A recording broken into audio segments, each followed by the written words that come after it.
बांग्लादेश में हिंदू नरसंहार पर कांग्रेसी नेताओं का शर्मनाक चेहरा बेनकाब। दिग्विजय सिंह ने कहा, यह भारत में अल्पसंख्यकों पर एक्शन का रिएक्शन है। जिस प्रकार से अल्पसंख्यक समुदाय के खिलाफ जो कार्रवाई कर रहे हैं, वही रिएक्शन वहां पर उस प्रकार का हो रहा है। वरिष्ठ नेता कांग्रेस के राशिद अल्वी ने ढाका में मंदिरों पर हमलों की तुलना भारत में बुलडोजर एक्शन से की।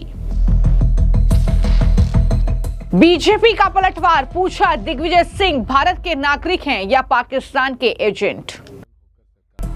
मैं दिग्विजय सिंह जी से पूछना चाहता हूं कि हिंदुस्तान में मुसलमानों के ऊपर कौन सा हमला हुआ, हिंदुस्तान में मुसलमानों के ऊपर कौन सी आगजनी हुई। आखिर आप ये कहना चाहते हो कि बांग्लादेश में हिंदुओं के घर जलाए जा रहे हैं, वो इसलिए जलाए जा रहे हैं कि हिंदुस्तान में मुसलमानों के घर जलाए गए। अरे दिग्विजय सिंह, आप राज्यसभा के मेंबर हैं, मध्य प्रदेश के भूल से 10 साल मुख्यमंत्री रहे, आप अभी तक भी नहीं सुधरे। बांग्लादेश में हिंदुओं का नरसंहार हो रहा है, निर्मम हत्या की जा रही है। हिंसा और हिंदुओं पर अत्याचार को लेकर पूरे भारत में गुस्सा है, आक्रोश है बांग्लादेश की यूनुस सरकार के लिए। लेकिन एक तरफ कांग्रेस पार्टी है, उनके नेता जो इस मुद्दे पर भी सियासी रोटियां सेकने से बाज नहीं आ रहे हैं। अब कांग्रेस पार्टी के वरिष्ठ नेता दिग्विजय सिंह का चौंकाने वाला बयान सामने आया है। दरअसल बांग्लादेश में हिंदुओं पर हो रहे अत्याचार को लेकर दिग्विजय सिंह ने बांग्लादेश की यूनुस सरकार से सवाल पूछने के बजाय उल्टा भारत को ही कटघरे में लाकर खड़ा कर दिया है। कांग्रेस सांसद दिग्विजय सिंह ने यह कहा कि बांग्लादेश में जो हालात बन रहे हैं, उसके पीछे वही कट्टरपंथी और धर्मांध ताकतें हैं जो धर्म के नाम पर राजनीति करती है।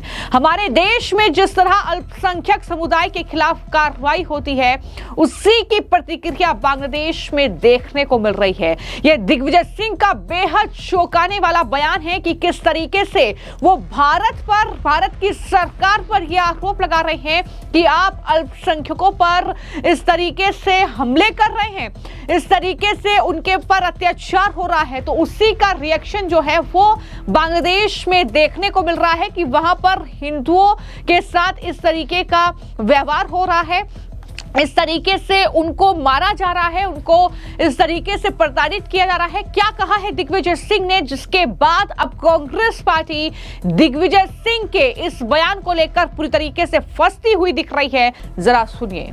देखिए, बांग्लादेश में जब से इस प्रकार का जो आंदोलन होकर सरकार बदली है, वहाँ वो सारे तत्व हैं जो कि धार्मिक उन्माद फैलाकर राजनीति करते हैं, जिनका विरोध शेख हसीना करती थी, जिनका विरोध शेख मुजीब साहब ने किया था। ये जो हालात हमारे देश में है, यहाँ वही धर्मांध फैलाने वाले कट्टरपंथी ताकतें जो हैं, जिस प्रकार से अल्पसंख्यक समुदाय के खिलाफ जो कार्रवाई कर रहे हैं, वही रिएक्शन वहाँ पर उस प्रकार का हो रहा है। हम बांग्लादेश में जो हमारे हिंदू भाइयों के साथ हो रहा है, ईसाइयों के साथ हो रहा है, उसकी घोर निंदा करते हैं। और वहाँ के राष्ट्र जो हमारे वहाँ के प्रमुख हैं, देश प्रमुख हैं, मोहम्मद यूनुस साहब, जो कि अपने आप में एक बड़े अर्थशास्त्री हैं, उनको तो इस मामले में सख्त कार्रवाई करना चाहिए। दिग्विजय सिंह को सुना तो सिर्फ दिग्विजय सिंह ही नहीं, बल्कि कांग्रेस पार्टी के वरिष्ठ नेता राशिद अल्वी ने दिग्विजय सिंह को अपना समर्थन दिया है इस बयान के लिए, और ये कहा कि ढाका में जो मंदिरों पर हमला हुआ, दरअसल वो भारत में बुलडोजर की कार्रवाई का रिएक्शन है। भारत में मस्जिदों को जिस तरीके से टारगेट किया जा रहा है, तो ऐसे में बांग्लादेश में भी उसी तरीके से मंदिरों को टारगेट किया जा रहा है। राशिद अल्वी ने बाकायदा एक वीडियो बनाया है जिसमें ये तमाम बातें कही हैं। यानी कांग्रेस पार्टी के नेताओं की मानसिकता क्या हो चुकी है, किस तरीके से वो जिस देश में रहते हैं, जिस देश में रहकर वो राजनीति करते हैं, जिस देश में वो कहीं ना कहीं रोटी खा रहे हैं, उसी को इस तरीके से कटघरे में खड़ा कर रहे हैं, सिर्फ इसलिए क्योंकि उन्हें चंद लोगों का वोट चाहिए, सिर्फ इसलिए क्योंकि उन्हें सरकार को घेरना है। इसलिए वो इस तरीके से भारत को बदनाम करने में भी पीछे नहीं हट रहे हैं। और ये सिर्फ दिग्विजय सिंह या राशिद अल्वी की कहानी नहीं है, ये राहुल गांधी से लेकर कांग्रेस पार्टी के तमाम वरिष्ठ नेता करते रहे हैं। और एक बार फिर से उसी राह पर चलते हुए दिग्विजय सिंह और राशिद अल्वी ने ये बयान दिया है, वो भी तब जब बांग्लादेश से जो तस्वीरें सामने आ रही है वो भारत के लिए चिंता का विषय है कि किस तरीके से वहां पर जो अल्पसंख्यक हिंदू हैं, ईसाई हैं, उन्हें प्रताड़ित किया जा रहा है, किस तरीके से हिंदुओं को सरेआम जो है पेड़ से लटकाकर उनकी निर्मम हत्या की जा रही है, किस तरीके से वहां पर अत्याचार हिंदुओं पर बढ़ रहा है। बावजूद इसके ये इस तरीके के बयान हिंदुस्तान में बैठकर कुछ कांग्रेसी नेता देते हैं। और जैसा कि मैंने कहा कि ये कोई पहला मौका नहीं है जब कांग्रेसी नेताओं ने अपना ये असली चेहरा जो है जनता के सामने रखा है और खुलकर भारत के दुश्मन देशों का समर्थन उनका गुणगान करते रहे हैं। इससे पहले भी लगातार इस तरीके के बयान जो है वो कांग्रेसी नेताओं की तरफ से सामने आए हैं। हालांकि दिग्विजय सिंह के इस बयान पर बीजेपी के विधायक रामेश्वर शर्मा ने पलटवार किया और ये कहा कि दिग्विजय सिंह तय नहीं कर पा रहे हैं कि वो भारत के नागरिक हैं या पाकिस्तानी आईएसआई के एजेंट, वो अलकायदा के एजेंट है क्या, ये सवाल भी दरअसल बीजेपी विधायक की तरफ से पूछा गया है। तो कहीं ना कहीं इस तरीके से गुस्सा लगातार फूट रहा है दिग्विजय सिंह पर जनता का, और पूछा जा रहा है कि अंतर्राष्ट्रीय आतंकियों ने उन्हें सुपारी दे रखी है क्या, जो वो इस तरीके से उनके प्रवक्ता बनकर काम कर रहे हैं। बांग्लादेश में हिंदुओं के साथ जो अत्याचार हो रहा है उसमें यहाँ कौन सी घटनाएं हुई, उसका रिएक्शन बांग्लादेश में दिखा, ये सवाल भी पूछा है। क्योंकि दिग्विजय सिंह जब ये सवाल कर रहे हैं, हाल ही में ऑस्ट्रेलिया में जो आतंकी हमला हुआ था वहां कौन सी घटना हुई जिसके कारण हमला हुआ, यह सवाल भी बीजेपी के विधायक की तरफ से पूछा गया है। सुनिए उन्होंने दिग्विजय सिंह पर क्या कहते हुए हमला बोला है। देखिए, दिग्विजय सिंह का जो पागलपन है वो इस बात का प्रतीक है कि जब भी भारत पर हमला होता है तो दिग्विजय सिंह आतंकवादियों के साथ होते हैं। जब भी हिंदुओं पर अगर बांग्लादेश में अभी हमला हो तो दिग्विजय सिंह को हिंदुस्तान की घटनाएं याद आती हैं। मैं दिग्विजय सिंह जी से पूछना चाहता हूं कि हिंदुस्तान में मुसलमानों के ऊपर कौन सा हमला हुआ, हिंदुस्तान में मुसलमानों के ऊपर कौन सी आगजनी हुई। आखिर आप ये कहना चाहते हो कि बांग्लादेश में हिंदुओं के घर जलाए जा रहे हैं, वो इसलिए जलाए जा रहे हैं कि हिंदुस्तान में मुसलमानों के घर जलाए गए। अरे दिग्विजय सिंह, आप राज्यसभा के मेंबर हैं, मध्य प्रदेश के भूल से 10 साल मुख्यमंत्री रहे, आप अभी तक भी नहीं सुधरे। आज भी आप पाकिस्तान और आईएसआई के एजेंट के रूप में काम करते हैं। हम दिग्विजय सिंह और कांग्रेस से हाथ जोड़कर प्रार्थना करना चाहते हैं, कम से कम हिंदुस्तान के नमक का तो ख्याल रखो। हिंदुस्तान के नागरिकता का ख्याल नहीं है तो हिंदुस्तान के नमक का तो ख्याल रखो।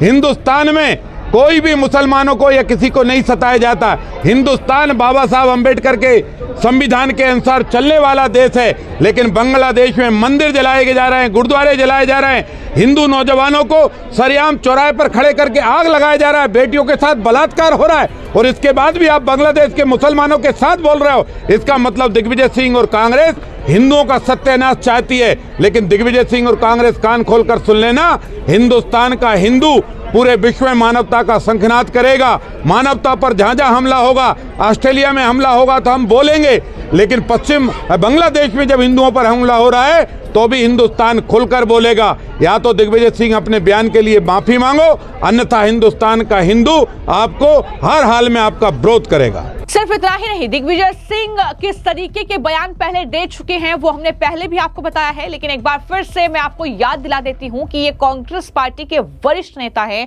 जो कि ओसामा बिन लादेन की मौत के कुछ दिन बाद ही दिग्विजय सिंह एक प्रेस कॉन्फ्रेंस करते हैं और उसमें ओसामा जी कहकर ओसामा बिन लादेन एक आतंकी को संबोधित वो करते हैं। 2 मई 2011 का ये मामला है। 19 सितंबर 2008 को दिल्ली के बाटला हाउस में पुलिस एनकाउंटर करती है जिसमें 2 संदिग्ध इंडियन मुजाहिदीन आतंकवादी मारे जाते हैं और इंस्पेक्टर मोहन चंद्र शर्मा शहीद होते हैं। लेकिन दिग्विजय सिंह आतंकवादियों का समर्थन करते हुए उसे फर्जी एनकाउंटर करार देते हैं और यह सिलसिला यही नहीं रुकता। लगातार दिग्विजय सिंह इस तरीके के बयान देते रहे जिसका जिक्र अब बीजेपी के विधायक रामेश्वर शर्मा ने किया अपने बयान में और कहा कि दिग्विजय सिंह ये याद रखें कि देश की जनता सब जानती है कि कब आपने आतंकवादियों का साथ दिया है, कौन आतंकवादियों के विरोध में है। चाहे इंस्पेक्टर मोहन शर्मा का कांड हो, तब भी आपने आतंकवादियों का साथ दिया था। मुंबई बम ब्लास्ट में भी आपने आतंकवादियों का साथ दिया था। आपको जब जब भी मौका मिला तो आपने आतंकवादियों को जी कहकर सम्मानित किया। और आज भी बांग्लादेश में हिंदुओं के साथ जो नरसंहार हो रहा है, मंदिर गुरुद्वारे जलाए जा रहे हैं, निर्दोष हिंदुओं को आग लगाई जा रही है, तब भी आप पीड़ितों के समर्थन में बोलने की बजाय उन कट्टरपंथियों, उन आतंकवादियों, उन टेररिस्ट का सहारा उन्हें दे रहे हैं, उनके प्रवक्ता बन रहे हैं। ये दुर्भाग्य की बात है। ये बीजेपी का जवाब है कांग्रेस पार्टी, उनके नेताओं को। लेकिन इससे मामले को लेकर कांग्रेस पार्टी की प्रवक्ता सुप्रिया श्रीनेत ने क्या कहा है, वो भी सुनिए। सर्वप्रथम तो बांग्लादेश में जो माइनॉरिटीज के साथ, हिंदुओं के साथ, ईसाइयों के साथ, बौद्धों के साथ हो रहा है वो शर्मनाक है। जिस तरह का वीडियो सामने आया है वो पूरी मानवता को शर्मसार करता है। लेकिन मुझे दुख इस बात का है कि ये मुद्दा, हिंदुओं की सुरक्षा कीजिए आप बांग्लादेश में, माइनॉरिटीज के हक का बचाव कीजिए वहां पर, जिस तरह से वहां पर मारा जा रहा है, ये बात कांग्रेस पार्टी लगातार उठा रही है। प्रियंका जी ने इस पे सदन पे बोला, अभी भी उन्होंने बोला। सरकार कुछ क्यों नहीं कर रही है? मोदी सरकार बिल्कुल मूक दर्शक बनी हुई है इस पूरे मामले में।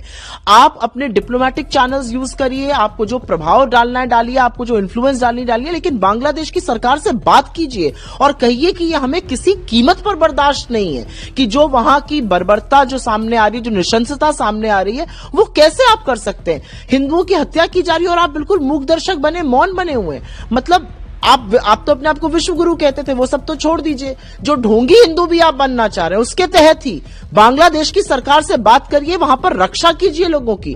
लेकिन सरकार को कोई मतलब ही नहीं है, सरकार बिल्कुल मौन है, चुप है। आपने प्रोटेस्ट की बात करी, वीएचपी बीजेपी सरकार के खिलाफ प्रदर्शन कर रही है कि भाई ये कुछ करें तो, मतलब आप सोचिए किस मोड़ पे आके हम खड़े हैं, लेकिन सरकार कुछ नहीं करना चाह रही है। तो कुछ इस तरीके के कांग्रेस पार्टी के रिएक्शन सामने आए हैं। लेकिन ये कोई नई और ताजी बात नहीं है, ये लगातार कांग्रेस पार्टी की तरफ से कुछ इसी तरीके के बयान आए हैं।